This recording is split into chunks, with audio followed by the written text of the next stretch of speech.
অবশেষে খুঁজে পেলাম বান্দাদেউলের সেই বিখ্যাত জৈন মন্দির। মাঠের মাঝখানে, ঠিক জঙ্গলের ভিতরে নির্জন স্থানে একটা নির্জন প্রহরীর মতো শক্তভাবে দাঁড়িয়ে আছে, যেন কোনো একটা ইতিহাসের সাক্ষী হিসেবে।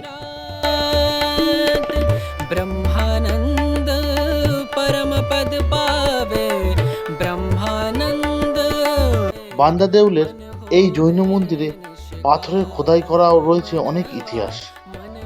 একাদশ শতকে তৈরি এই মন্দিরটি রেখ দেউল শৈলীর এক অসাধারণ নিদর্শন।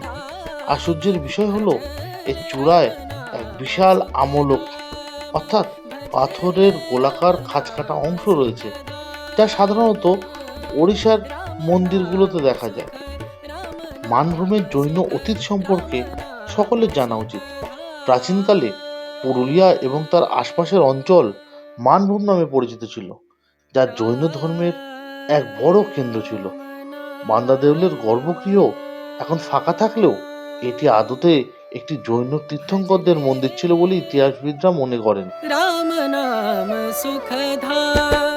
আর বন্ধুরা, আমার সামনে যে পাথরের স্থাপত্যটি দেখছেন, সেটি কোনো সাধারণ মন্দির নয়। প্রায় হাজার হাজার বছর ধরে রোদে জলে ঝড় উপেক্ষা করে মাথা উঁচু করে দাঁড়িয়ে আছে এই বান্দাদেউল। যতই হোক, এটা একটি মন্দির, তাই আমরা তার সম্মান রেখে খালি পায়ে সেখানটায় ঘুরেছি। কথায় আছে না, জসমিন দেশে যদাচার। হয়তো কেউ দেখছে না, কিন্তু উপরে হয়তো কেউ আছে যিনি দেখছেন।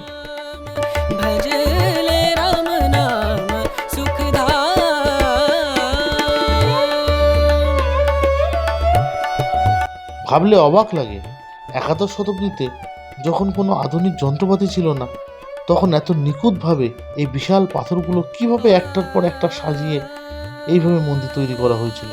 যদিও এই জায়গাতে প্রবেশ নিষিদ্ধ ছিল, আমরা একটু অন্যভাবে ঢুকেছি, তার জন্য আমাদের সবাই ক্ষমা করবেন।